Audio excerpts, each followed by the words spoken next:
prayers always. And I'm probably going to run out of time here. David Nelson writes in, man, I usually don't give somebody's last name. Sorry about that, David. Said, I had a question about giants for a long time. Right before Sodom was destroyed, the men of the city surrounded Lot's house, wanted the angels to come out. People automatically presumed this was for homosexual reasons. Could it have been more for a Genesis 6 type of reason? He says, I've been trying to figure out if the kings who previously kidnapped Lot were giants. This may be a part of the puzzle. What do you think? Well, I think there's a connection there, and I'm actually using Genesis 18 and 19 in this week's study, in this week's script, because I'm showing you how angels look and how they are. One of the things that stuck out to me in this story, David, if you go read in Genesis 19, the men of Sodom specifically wanted the angels to come out to them, and they specifically said, so we may know them. That is King James talk for blank. Okay, you know what that is. And so, I mean, it's a good. I like your theory. And if you can find evidence that the kings of Sodom were giants, I would want to know about it before tomorrow. Okay, just letting you know. Okay, because I probably will record tomorrow. Chris writes in and says, concerning the Great Pyramid, Kent Hovind supposed it was built by God. There is also some reference to it in the Bible. Do you think it was too perfectly built for giants? No, and I don't agree with Hovind.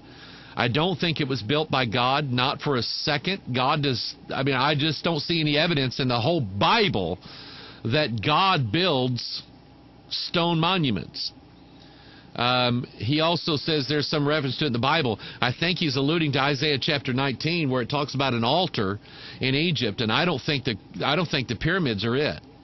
So I would disagree with Ken Hovind on that one. Robert, how you doing? Who is recovering from surgery? He says, is Gilgamesh the Sumerian name for Nimrod? I'm going to have to go back and check my Sumerian mythologies. I know Gilgamesh is in there somewhere, and it may be, but it's a good. If anybody knows the answer, you've got about 30 seconds to let me know. Okay. Hey Mike, this is from Cameron. It's about 4 a.m. in Australia here. I'm just wondering if the 7 feasts of Israel in Leviticus 23 has any relation to prophecy, and if so, how? I know this might be big to explain in this short, you ain't kidding, short amount of time, but it would be good if you could give me some hints. Yes, I believe that they are prophetic. I believe that everything in the Bible is a prophetic type. It's a prophetic picture of something. It shows what's going to happen. As to what's going to happen, let me help you out. And if you encounter in your studies a guy by the name of Michael Rood, stay far, far, far, far away from him and his teaching. All right, he's not good. Not a good guy. Let's see here. Who else?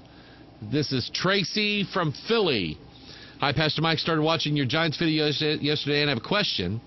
In Genesis 6:4, there were giants in the earth in those days and also after that.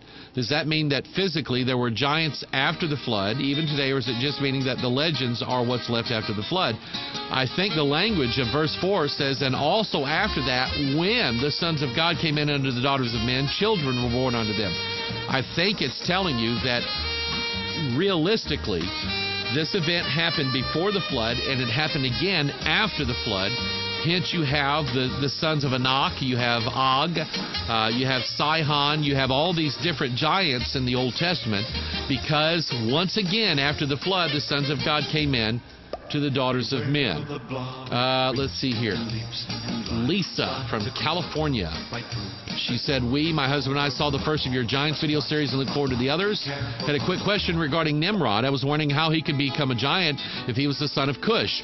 My buddy Daniel in Germany, whose birthday it is today, everybody say happy birthday, Daniel, asked me the same question. It's a good question. I don't know. Is it possible that even though it mentions that Cush was his father, I asked the question, is it possible that his mother could have had some of that mingled DNA in her? I don't know. That was my big thing about dealing with Nimrod, is that is there an allusion to Nimrod being a giant? Well, maybe, but it doesn't specifically say that. And so if it doesn't specifically say that, as far as the Bible's concerned, I'm just going to leave it there, leave it where it is. There's my music. I have a hard time hearing it. I got to go. My wife's going to be calling me home for supper. Appreciate all the emails you guys sent. If it's worth sending once, it's worth sending again. So please, on Thursday's broadcast, send me an email. You can actually send me some between now and then, because I always go through them before the broadcast. You just might give me a good idea for the next Pastor Mike Online live broadcast. And by the way, this show is about you and for you. And so I want to give you all the time that you need. This is Pastor Mike. I love you, and we will see you. Pray for me tomorrow, because probably I'm going to record this thing. And we'll have it ready next Sunday. Love you. God bless you. Bye.